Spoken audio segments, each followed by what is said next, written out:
Jeffrey Williams. If you don't even consider the Marvel shows, Marvel is not actually making that bad of movies. That bad.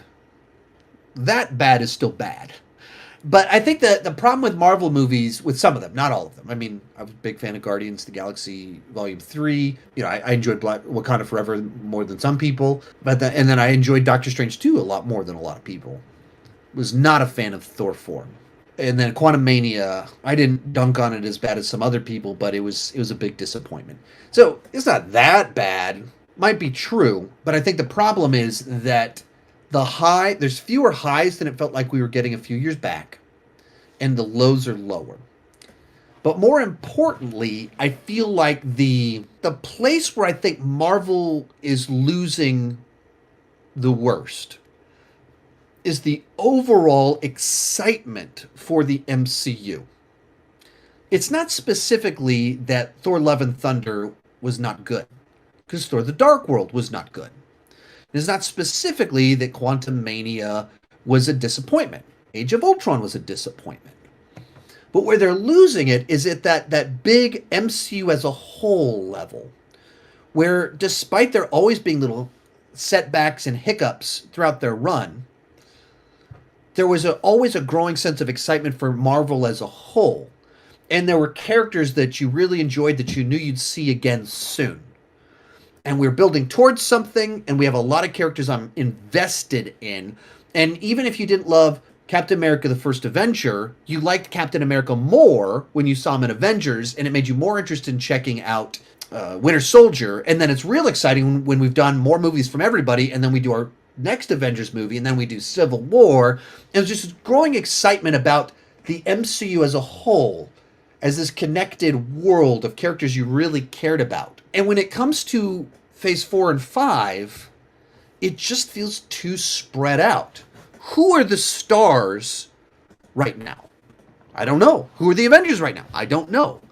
But you could look at, back in the day, the original star was Tony Stark. A month after Iron Man came up, he shows up in The Incredible Hulk. Then the next movie that comes out is Iron Man 2. So Iron Man appeared in the first 3 films, and then he wasn't in Thor or Captain America the First Avenger, but then he's in Avengers. And the next movie that came out after that was Iron Man 3. And so he appears in like 5 of the first 7 movies. And several of these characters, same sorts of way. Like, Black Widow doesn't get her own movie for a long time, but she appears in Iron Man 2, Avengers, Winter Soldier, Civil War. And so she appears in all these other films. And you just saw everyone a lot more often. You saw them interact with each other. You saw their growing relationships, friendships. You had a lot of team-up movies. And you knew you'd be seeing them again soon. Whereas right now, when am I going to see Shang-Chi again? I don't know. When are we going to follow up on the Celestial popping up out of the ocean that happened 2 years ago? I don't know. When are we going to see White Vision? He flew off at the end of WandaVision. When is Blade going to show up? He was teased at the end of Eternals, and we're going to do Black Knight, and I don't know. And there's all these characters they've introduced that we don't know when we'll see them again. Whereas before, you saw this consistent pattern of Iron Man showing up in things, and all the characters having another movie sequel in a relatively normal amount of time, and in a team-up movie in a relatively normal amount of time. We don't even, just don't have any of that happening, and there's just so many characters, and so it's tough to be excited about any one thing because you never know when you're going to hear the follow-up for it. That's, if you're talking about the movies or the shows, this problem is, it's the same problem. There's just too many things kind of going on that you can't get that franchise momentum, that franchise excitement. So it's not specifically that specific movies are that bad. The problem is they haven't found a way to continue to build momentum like they did before. Because instead of focusing on a smaller set of characters and smaller number of plot lines so you could like build momentum on them, there's so many going on that it feels like you told an individual story that I'm going to follow up on 4 years from now. Cool.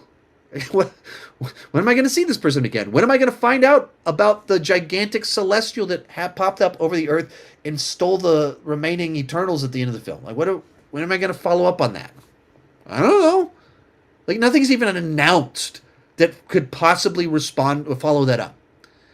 And I think that's the issue more so than like, oh, Quantumania was bad. This is disappointing. It's mediocre, but it's not that bad. When are we gonna when are we gonna follow up even some of this multiverse stuff other than Loki 2? It doesn't seem like we're gonna do that in Captain America next year or Thunderbolts or so it's that stuff where I think that they're really hurting themselves is that franchise momentum as a whole, more so than the individual quality of projects, which I also do think has dipped. Most of these clips are pulled from my weekly Patreon live stream. Join at any level and you can join the chat and ask all the questions you want. That's for as little as $2 per month. For $5 per month, you can get your name on my end card. For $25 per month, you can have a monthly video chat with me. Link is in the description for more details, and keep talking movies and TV too much.